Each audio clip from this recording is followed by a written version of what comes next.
আসসালামু আলাইকুম প্রিয় দর্শক। ৫ই আগস্ট ২০২৪ শেখ হাসিনা এবং আওয়ামী লীগ পালিয়ে যাওয়ার পর থেকেই কোনো না কোনোভাবেই আ বিভিন্নভাবে অস্থিতিশীল পরিস্থিতি তৈরি করার চেষ্টা করেছে, করছে। সেই অনুযায়ী সেপ্টেম্বর মাসে দেশে অরাজক পরিস্থিতি তৈরি করার জন্য মানে চেষ্টা করেছিল কিন্তু সফল হতে সেরকম না পারলেও অক্টোবরে লক্ষ্য অর্জনের ক্ষেত্রে মরিয়া হয়ে উঠেছে এমনটাই জানা গিয়েছে এবং প্রতি বিপ্লব করে ফেব্রুয়ারি নির্বাচন বানচাল করা এবং ক্ষমতাচ্যুত আওয়ামী লীগকে পুনরায় পুরনো চেহারায় ফিরিয়ে আনতে ২৪ এর গণঅভ্যুত্থানকে পরাজিত ফ্যাসিস্ট শক্তি দেশি-বিদেশি দোসরদের সহযোগিতায় অনেকটাই মরণ কামড় দেওয়ার প্রস্তুতি নিয়েছে অক্টোবরে। প্রধান লক্ষ্য যেকোনো মূল্যে অন্তর্বর্তী সরকারকে হটাতে হবে।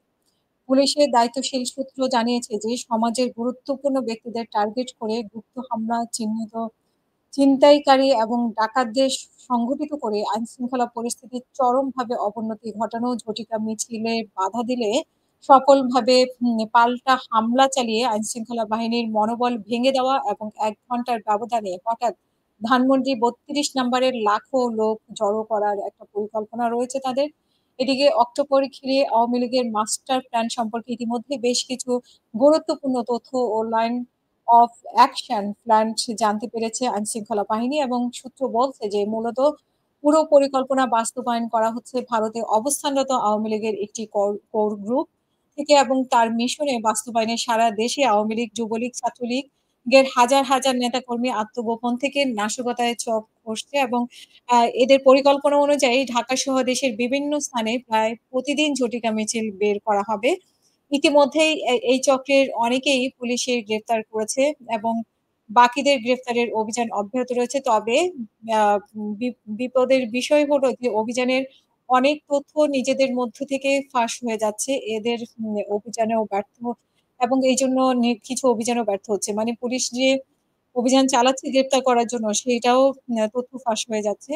এখানে আমরা আগে থেকেই জানি যে পুলিশের মধ্যে অনেক আওয়ামী লীগ আছে যেটা বেনজিরও বলেছিল যে ৮০% পুলিশের এখানে আওয়ামী লীগ এখনো তো তারাই বসে আছে সেজন্য হয়তোবা তথ্য ফাঁস হয়ে যাচ্ছে।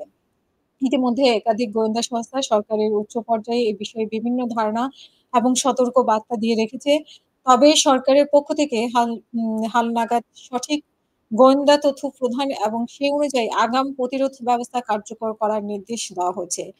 একটি সূত্র জানিয়েছে যে ইতিমধ্যে গোপনীয় তথ্য আদান-প্রদানে পুলিশের সিক্রেট অ্যাপস গ্রুপে প্রয়োজনীয় নির্দেশনা দেওয়া হয়েছে। তবে এই ক্ষেত্রে আইনশৃঙ্খলা বাহিনীকে নিজেদের ভেতরে গাপটি মেরে থাকা আওয়ামী লীগের কানেকশনধারী সদস্যদের নিয়ে এক ধরনের চ্যালেঞ্জ মোকাবেলা করতে হচ্ছে। এইজন্য সন্দেহজনক এসব সদস্যের সার্বিক গতিবিধি অনুসরণ করে অলিখিত কাউন্টার ইন্টেলিজেন্স সিস্টেম সেট করা হয়েছে। জানতে চাইলে অতিরিক্ত আইজিপি খন্দকার রফিকুল ইসলাম বলেছেন যে পরাজিত শক্তি নানাভাবে আইনশৃঙ্খলা পরিস্থিতি ও সমাজের শান্তি শৃঙ্খলা বিঘ্নিত করার অপচেষ্টা চালাচ্ছে এবং দুর্গাপূজার মধ্যে ধর্মীয় সেনসিটিভিটি কাজে লাগিয়ে সাম্প্রদায়িক সম্প্রীতি নষ্ট করারও চক্রান্ত করেছিল এবং এই কাজে দেশের বাইরে থেকেও নানাভাবে ইন্ধন দেওয়া হচ্ছে বলে আশঙ্কা প্রকাশ করছে।